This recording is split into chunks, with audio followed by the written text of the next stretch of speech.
mapped to losing. Even though Freak was just saying blue side doesn't hold much value, one thing that is consistent is red side has banned Heckerman both games, now all 3 games. So it's interesting that they think that ban is even more valuable than the wraparound from whatever the first pick Gragas has been.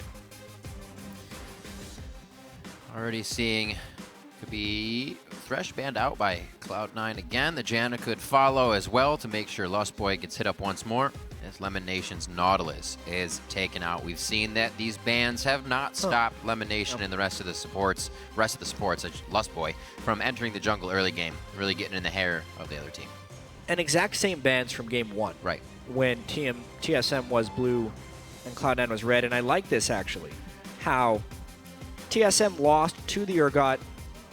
Didn't lose to high Urgot, but the Urgot was on the other side. Right. And the Gragas versus Sejuani doesn't seem like it has first pick value with the way Sejuani ultimates have been landed in this series. They've been more potent, I would say, than the early game Gragas jungling.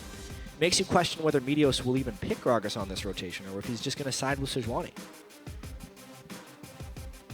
I wouldn't mind if that goes to the mid lane, seeing High go back to Orianna if it's something he's actually had his hands on. Xiao was really able to turn the tide. It wasn't the easiest lane, but it definitely proved to be big during the team fights. And it's kind of where these games are panning out, right? It's not a win-lane win game for these teams. Too much has happened in the mid game to really make that early game a big impact. It's going to be Gragas, though, for Meteos to Sion as well for balls to come in this game. Yep. Still, in theory, the Gragas can stand in front of the Sejuani and pull off some big plays there. Yeah. It will put emphasis on Meteos to make plays in the early game, though. This time, they're kind of trading champions that they have been defeated by. You could say that. Yeah, very similar champion pools across a lot of the players here. Yeah. Definitely a very strong pickup here. We've heard Wildturtle say in the past, when they get the better comp, Corki is one of the names that he shouts out in that list of the composition that they've picked up. So this will be good for him. Well, especially Riv, because they have physical damage mid laner right now. That's true. That getting Corki as an AD carry is pretty good still. That's a really the good point. splash of magic damage they'll be able to get. Definitely seems not flustered, but they are taking a lot of consideration into whatever pick goes with this Corki. It's going to be Maokai, and they lock that in for Dyrus. Definitely a lot of discussion there, you're right. About Wildturtle. They were basically just getting his input on what he wanted from the AD carry in this game. Yeah. Corki will end up working here, but they pick it blind pretty much into whatever Cloud9's bottom lane wants to be. Still some unpredictability on the support picks in this series. We've seen Braum and Morgana from LemonNation. Lustboy's played Nami and Kennen. I doubt they'll play Kennen without Kalista, though.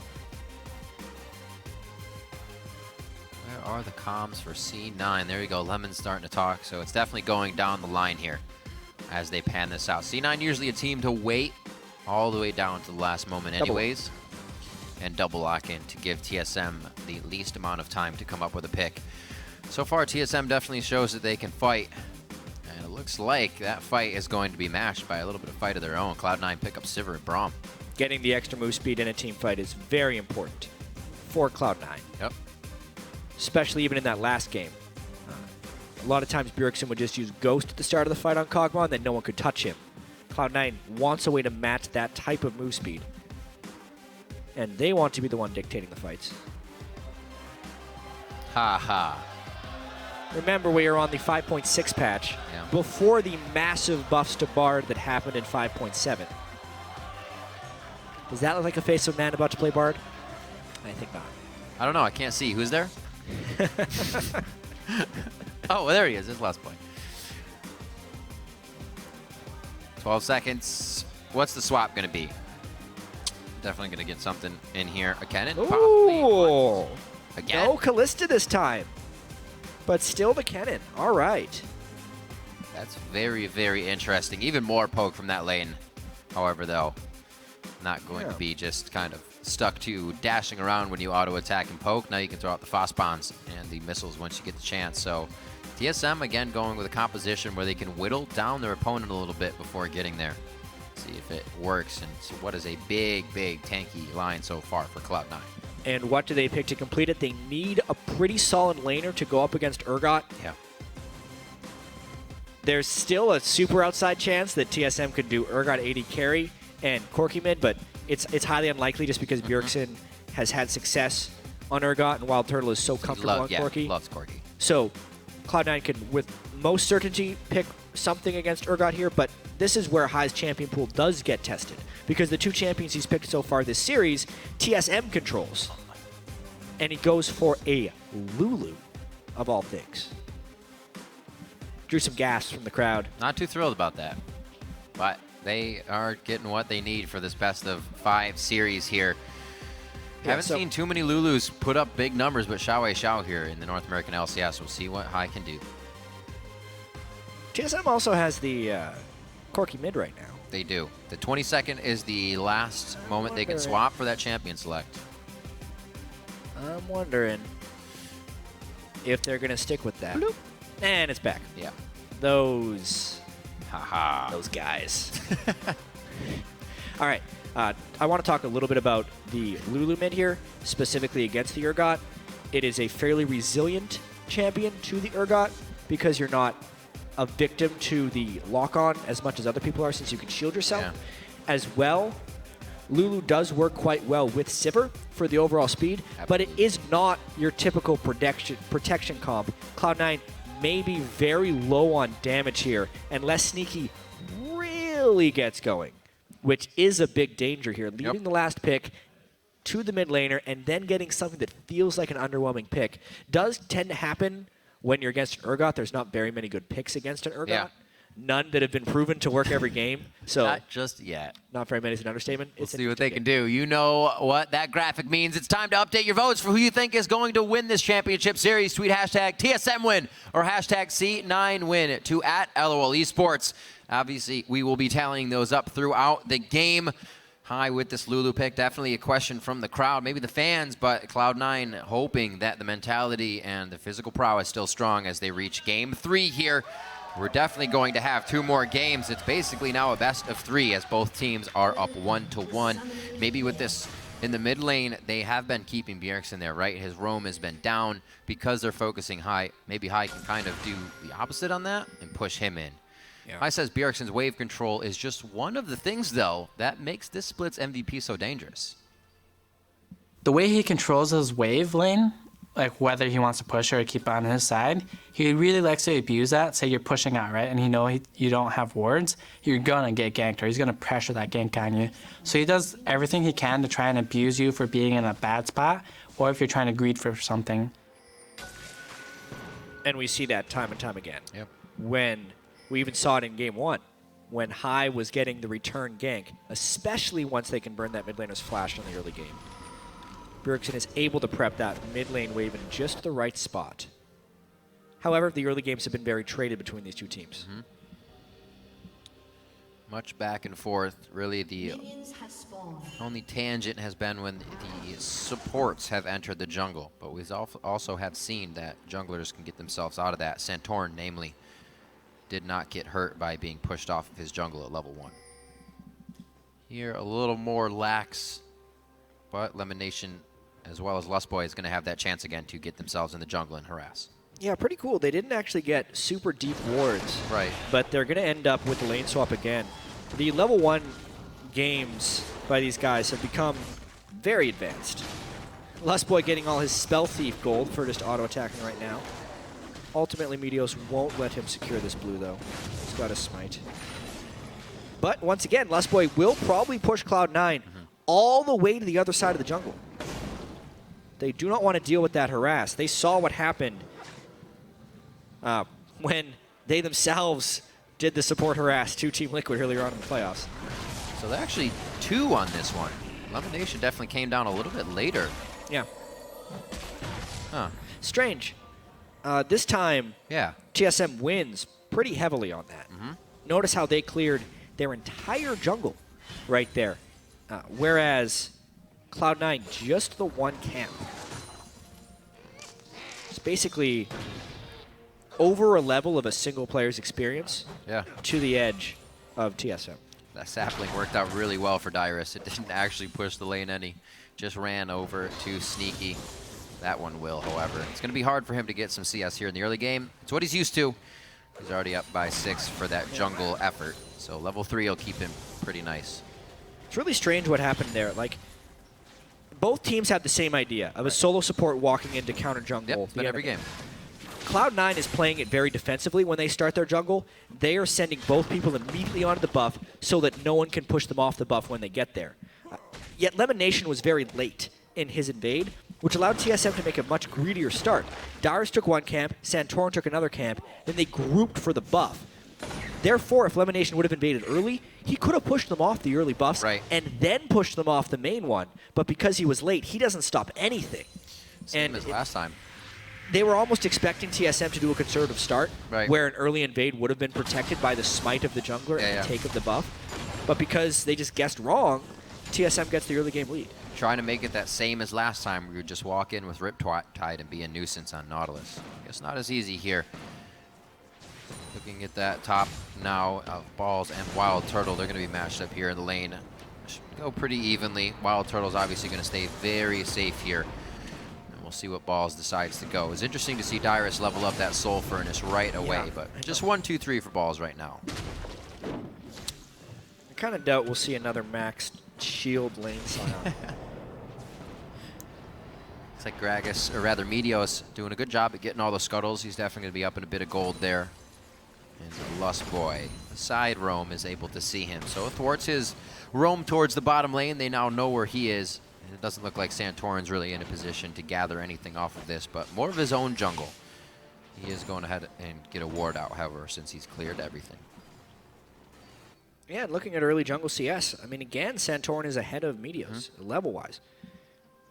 Very good job by him, making sure to control his own experience, gets his jungle upgrade before Meteos as well. Therefore, can maybe even be out on the map before Meteos. Here's what we were looking for from high. Glitter, Lance, all you can to get that wave into the turret. I'm sure Bjergsen is having a hard time farming. We may actually see some movement from Santorin there in a little bit to relieve that pressure. Right now, we're watching that pressure in the top lane. Balls is having trouble at the bottom a bit here, and Dyrus in the top lane. Very high-leveled solo laners as well. Not much denial going on. That's a good point. Because of the support invades early. This time, it really didn't pay off for Cloud9. Trying to shut down the jungle, they end up shutting down no one. Dyrus and Santorin both off to decent starts. Double rip bodes well for Cloud9 in this game. As well for Dyrus. Getting that HP, making sure he can stay safe in lane. Balls' teleport still up. Dyrus has used his Ahri to get back to lane, so he's hoping to stay here for quite some time. That may give Meteos something to gear for. Right now, he's inside the jungle. He's going to find the boar. 5-4. Yeah. Doesn't want that. Half a level behind. Meteos not even halfway to level 5. And getting more and more behind Santorin. At least he has the intel of where Sejuani is. Yeah. But he also needs to now respect that Santorin's going to be hitting level 6 pretty soon. 2 more jungle camps, and he's there. A lot of pressure on the Balls in that bottom wave on the minimap. You can kind of see him. They ran right past the minion wave to get damage on, and he stayed safe. Meteos clears top side. Looks like he doesn't have too much to do, so may go towards the mid lane after this. But both teams here definitely lacking to get any of their advantages to go to work. 600 gold lead for TSM is all they're working with.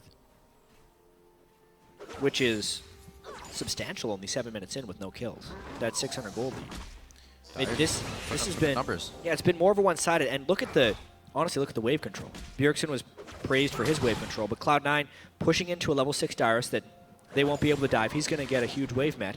Whereas you look at the other side of the map, and Balls is getting denied down in the bottom lane. It's being frozen by Wildturtle and Lustboy, and plays aren't being made in any side. Even now, Santorin, with level 6, is trying to push them off their own blue buff. He is so brazen in this move because he's on the strong side of the map for TSM.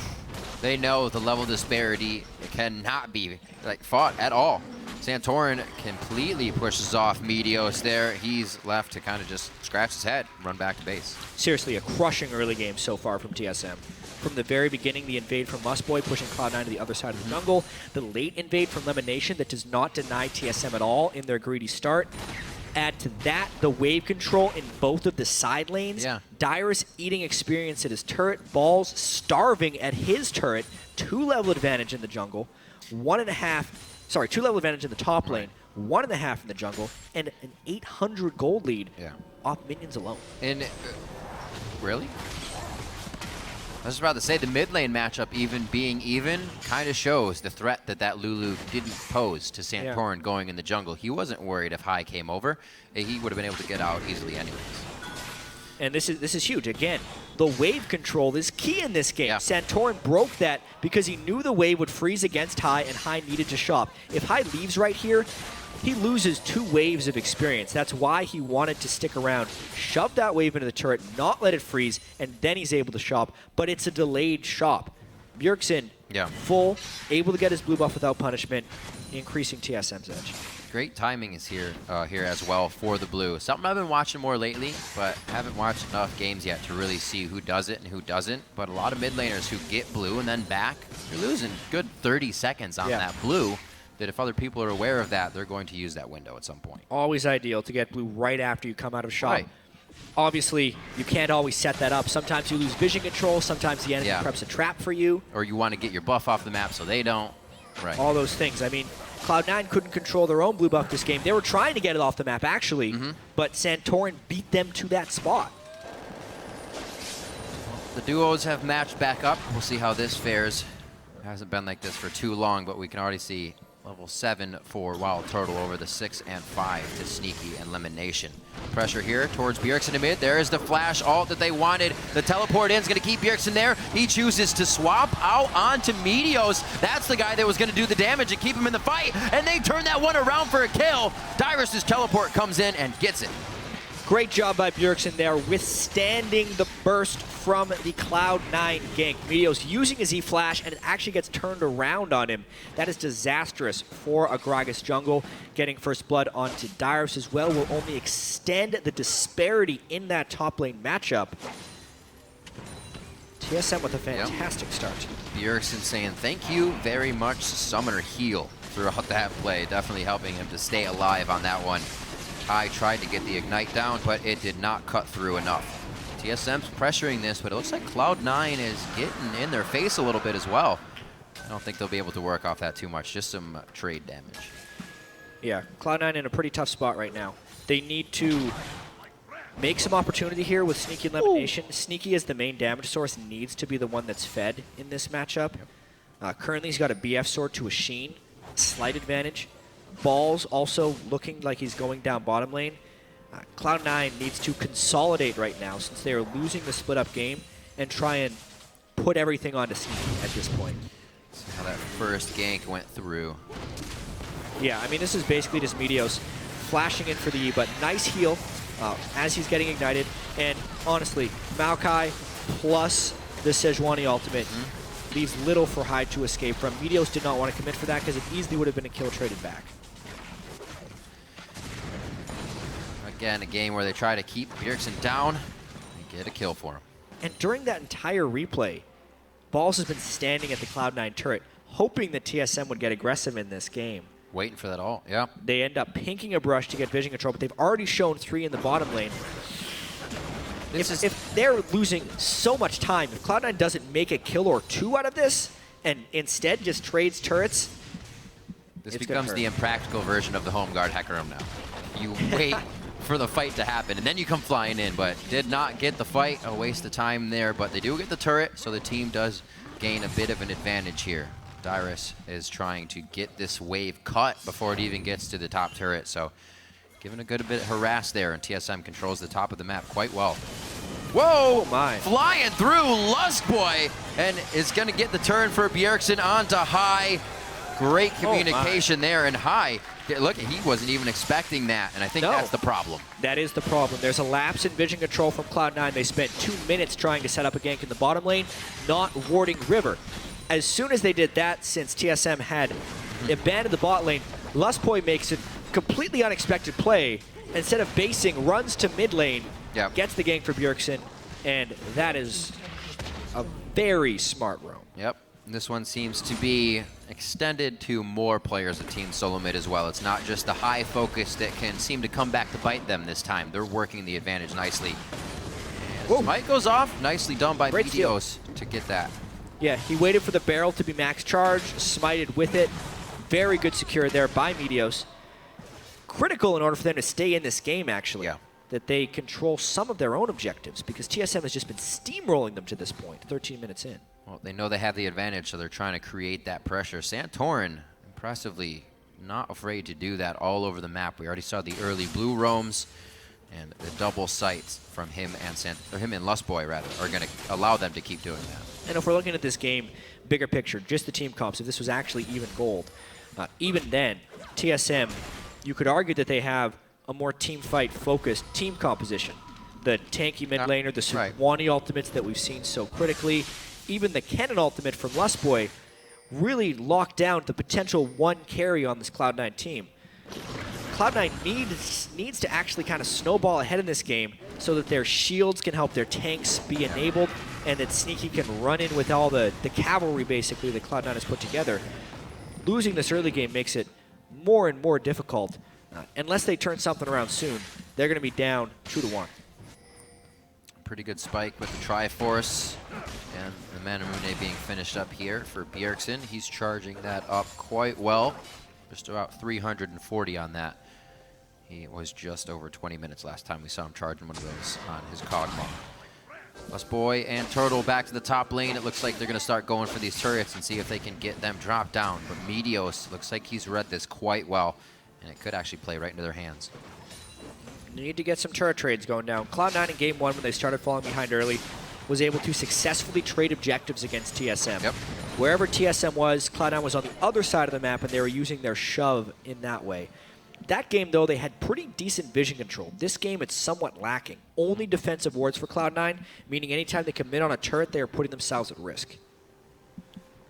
Looks like they do call Santorin up. Still staying pretty safe. Kind of hard to dive at Kennen, but if you're outside the turret range, you don't have to dive at all. Turtle, a little too far out. Great ultimate there by Meteos, and absolutely Turtle was too far out on that one. Could not even recover from getting knocked back with his flash and his Valkyrie. Meteos stuffed it. Flash and Valkyrie. Whew. Big play there for Cloud9. Really big play. That has been something we've seen before. Turtle getting himself a little too comfortable. Cloud9 is definitely going to take advantage. This turret should be going down. 50 seconds is perfect on the clock because they're going to want to go back, rotate to mid, and start getting more pressure on. But this is nice that they don't have to come back to this top lane too much anymore. And TSM trying to trade, though. Bjergsen actually walking through a turret to attack this Sion. 3-level He's running. disadvantage, and a great interrupt there by Dyrus. It's still a big enough pop, right? Dyrus is going to get the sapling out, chase with the movement speed of his own, and it's not going to be enough before it explodes. Lustboy is coming down. It's only a matter of time now. It's not so much will he die, but when will he die? Right, and what is the team going to get out of it? Exactly. They've already taken the mid lane turret, actually, in all of this. So very ineffective balls early on in the game, but effective enough to open up the mid lane for Cloud9. All right, so he'll probably farm up what he can down there. I'm still alive. Nope, he's dead. All right. See where TSM goes from here. They know he's down. That's going to be great. 15 seconds for that teleport to come back up is something they do have to be wary of. But if they can burn this down, it's going to be theirs uncontested. And I think it's pretty uncontestable at this point, especially with the Sion dead and TSM burning very little to secure that kill. Dragons may be one of the things TSM needs to use to win this game. Cloud9 has kept the gold pretty close, but that's because miraculously they're up 3 turrets to 1. One thing TSM did in the early game is they slightly valued the CS and experience differential over turrets, but then because Wildturtle got caught in that top lane a little bit farther out than he needed to be, it punished them with the turret.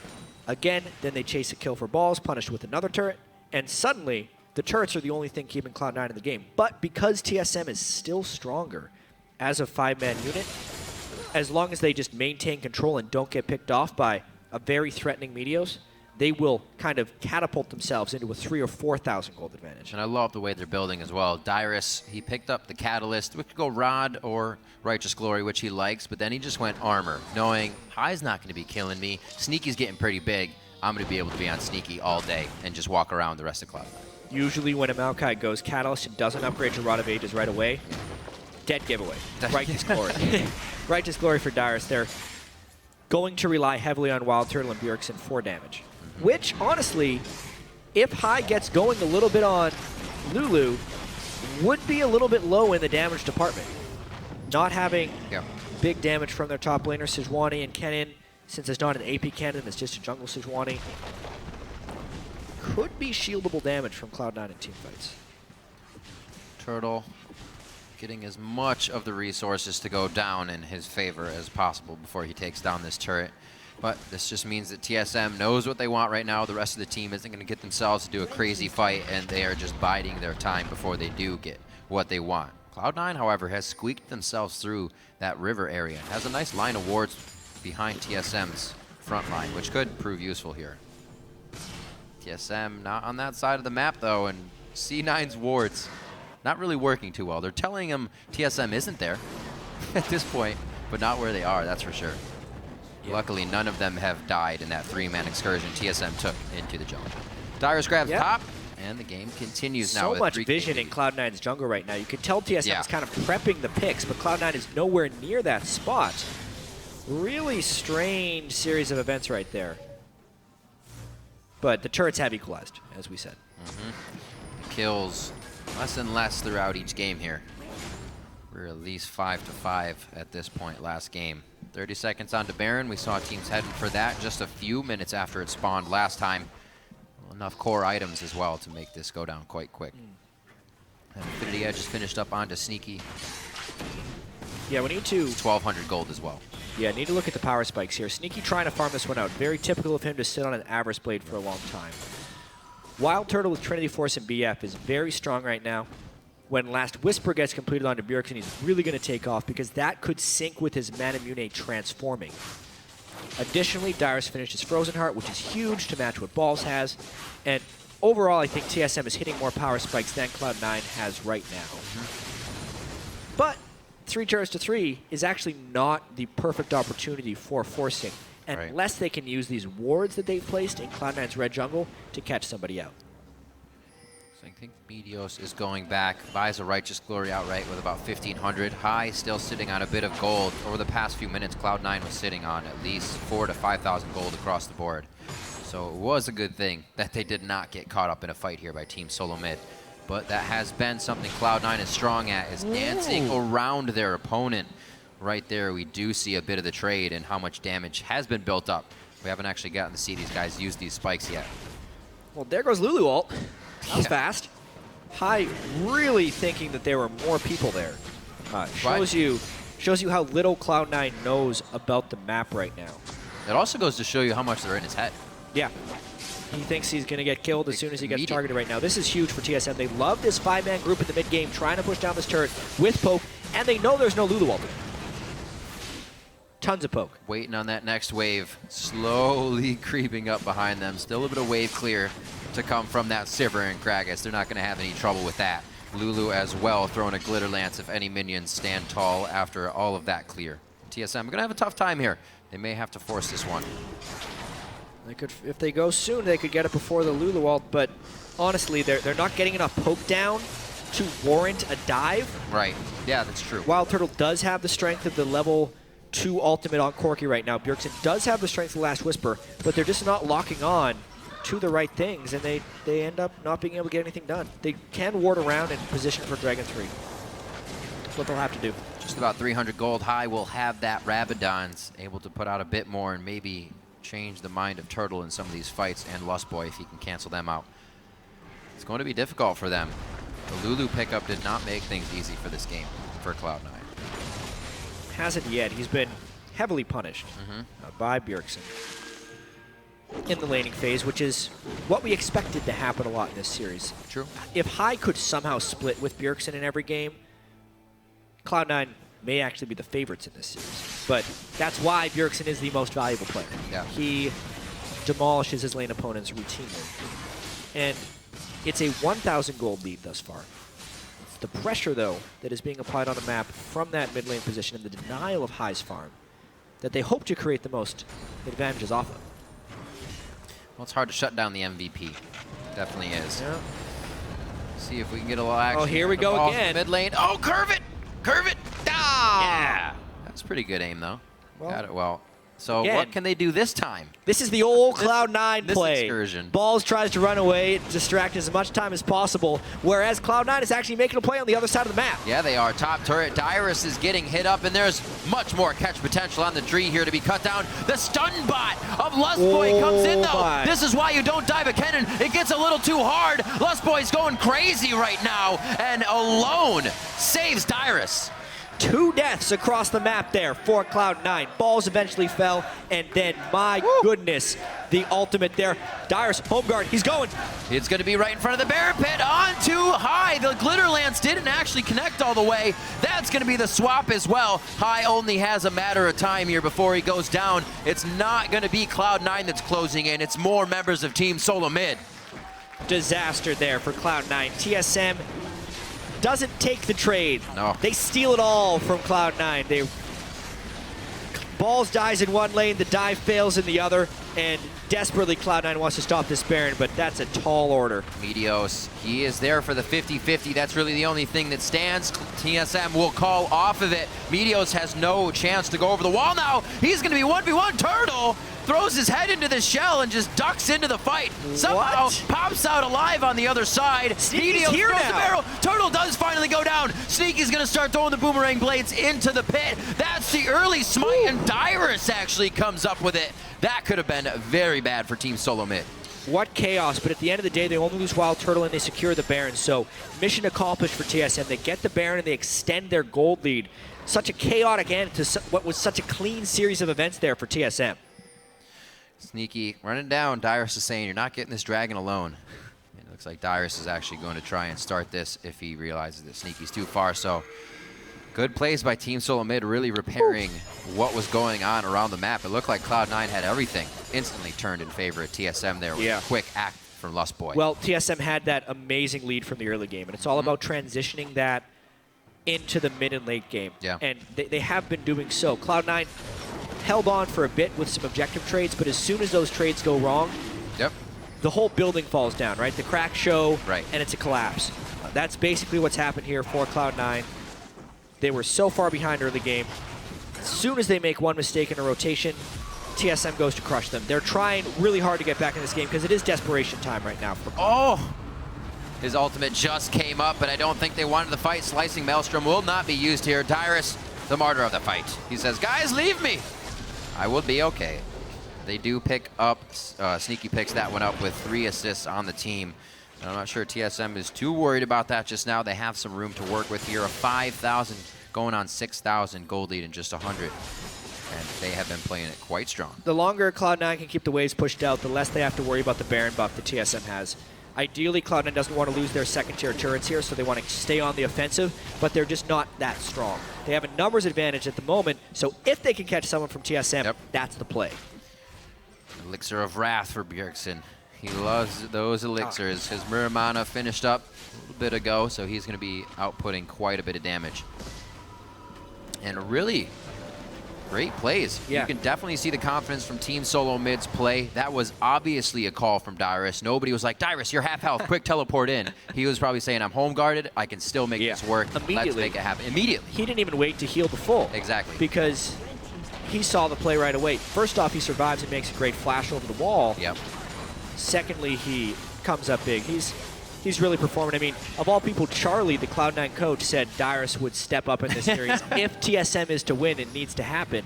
Well, TSM is winning this game, and Dyrus has stepped up. It is true. What was Dyrus doing to Ackerman when they went to playoffs last year, right?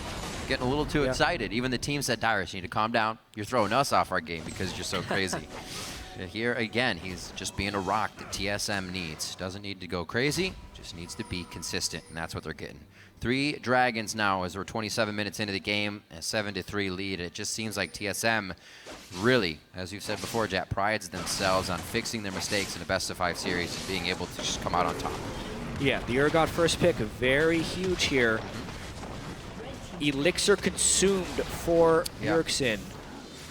Urgot's Wrath now going to be attacking this next turret. Baron buff is up, though, so I think that's about as far as this push goes. Sneaky trying to do his damnedest to get a mid push going down. Second tier turret falls. He's got 1 hit on that siege minion, and it looks like how'd just he get enough time to keep going on this inhibitor turret. This is going to be the stop backs now coming in. Dyrus should be able to get there. He has home guard, but that inhibitor turret's going down. TSM's actually going to take the fight as well. Lustboy to the back line, but that's not damage. That's the stun bot. Cloud9 walks out, and they might still have the defense. TSM is trying to hit a home run here by getting an ace, but they're giving up their front door right now. How did Sneaky make it all the way to that side of the map home run with no TSM response? Cloud9 takes an inhibitor with this. 3 kills, no dragons. And Sneaky does it. He might even get out alive. Absolutely amazing. Home run definitely curved foul right at the last second there. No. TSM swinging for the fences and it fell right in front of him. So just now go back to base. No need to engage. Man, big time play by Cloud9. Still down, 7,000 gold, but that buys them a lot of time. Tons of time. Very much so. For being on the back foot, it was interesting to see that mind game there they played with Team Solomid. TSM said, oh, they're engaging. They're going to go way too far. And that's exactly when Cloud9 pulled back. And that's where you want to be, in the head of your opponents. Keeps Cloud9 in a very good fight. And somehow grabbing an inhibitor, 7,000 gold down. Yeah, plus all the free farm that Sneaky got while pushing multiple waves there. 284 CS now on Sivir, 3 major items. If they can somehow protect him up, maybe in an extended team fight, Cloud9 can pull something around.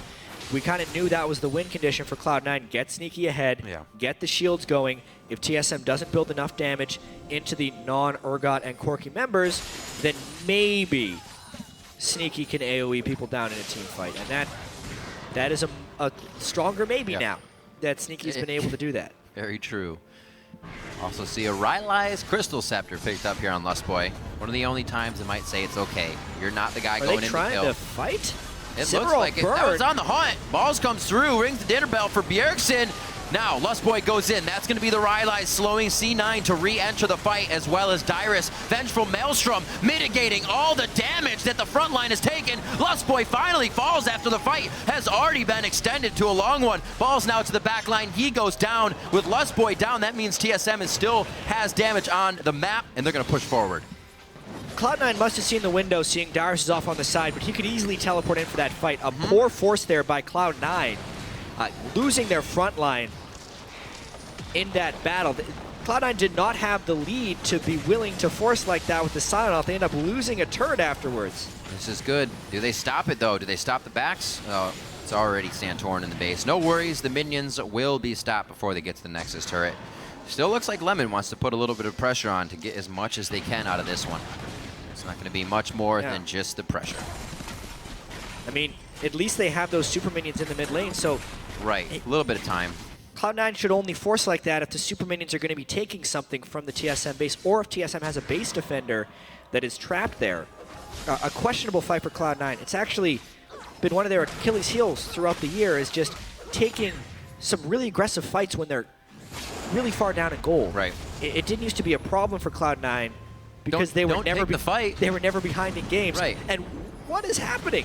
They're going for, oh my god, Balls is the human distraction right now. They're going for Baron. Balls is trying to pressure the base. They can keep Bjergsen out of that. He's going to have to stay and fight the whole time. Kai may go down, or rather, Balls is going to go down in this situation, but Bjergsen's far away. Santorin flies through. There's the Glacial Prison. LemonNation won't stand long. Neither will Balls. Kai has already fallen in the fight, and it is going to be a Team Solomid ace on Cloud9 at the Baron pit. Some incredibly questionable decision-making by Cloud9 right there. Trying to 4v4 force a Baron. Just the fact that they can trade a useless Sion for a useful Urgot does not mean the other 4 members can 4v4 at Baron right there.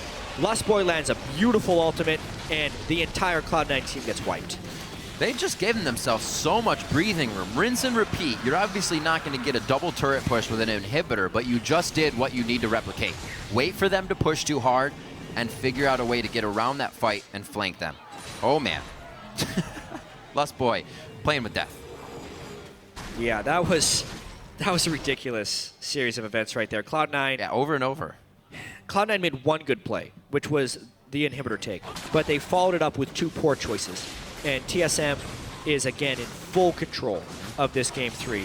Now, with Baron, Ace, their inhibitor should be respawning soon, and the ability to probably close this game. Another 6 minutes as well. Aspect of the Dragon is theirs. That's only going to make it harder for Cloud9 to do anything in this game. 3 frozen hearts built up to make the fights even harder. And we'll see this big scuffle once again. Yeah, I mean, this was just Dyrus being a tank, coming in beforehand. Nice. A nice ultimate there by Santorin. Not spectacular, just hits the front line. But that's all they needed to do because TSM as a 4-man unit are stronger than Cloud9 as this 4-man unit, especially since Cloud9 had been hitting Baron. And now TSM pushing up that mid lane with the Baron minions. Big fan of those Lustboy ultimates, how he uses the outside of the ring. That change to his W is very big. TSM now gonna fly through on this one. The swap for balls, he gets taken down immediately and really provides no threat to anybody on the team.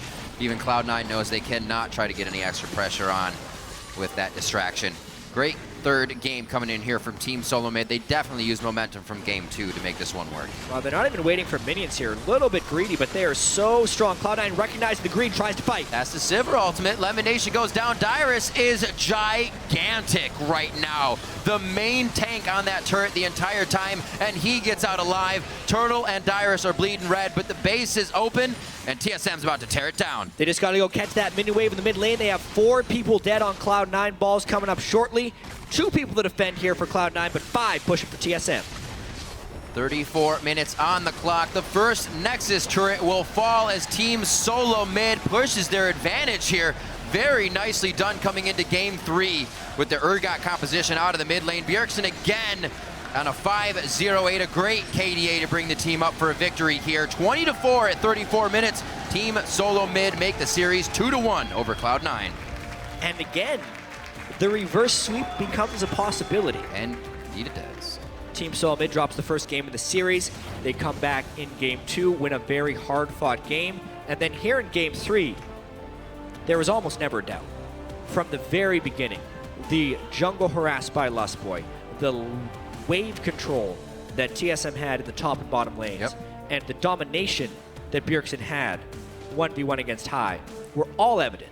There was that misplay by TSM 30 some odd minutes into the game where they gave up an inhibitor to a solo mission from Sneaky, but they did recover quickly from that mistake. That will be probably TSM's main point of feedback coming in the next game, and Cloud9, they got some work to do. That situation as well, we have to go back and almost look at it to be like, how was Sneaky there? Because I'm pretty sure TSM was like, why the hell is Sneaky in mid? Like, why is some of their superior wave clear not at this inhibitor turret? Well, they have a Lulu, and he must have been in the right spot at the right time. But TSM was able to fix that. They were like, whoa, that's not normal. We're going to pressure so he can't go roam by himself. And Cloud9 couldn't get any more splits going down. Yeah, Cloud9 needs to find a way to help out Meteos, actually. I think more than anything, because he's getting shut down and lapped by Santorin in experience early on in these games. Game 1, Meteos was the main reason Cloud9 won, landing huge Sejuani ultimates. I think Cloud9 needs to go back to a really strong team-fighting team, make sure Meteos is protected to get them to those team fights, and work off of their strengths that way. They're getting too crushed in the early game right now. They need to identify what's happening in that jungle so Meteos does not get shut out of the game. We definitely saw the picks come into play for this one, and the champion pool is getting squeezed out to the last drop. We'll see if it affects Cloud9 going into the next game as well. To share their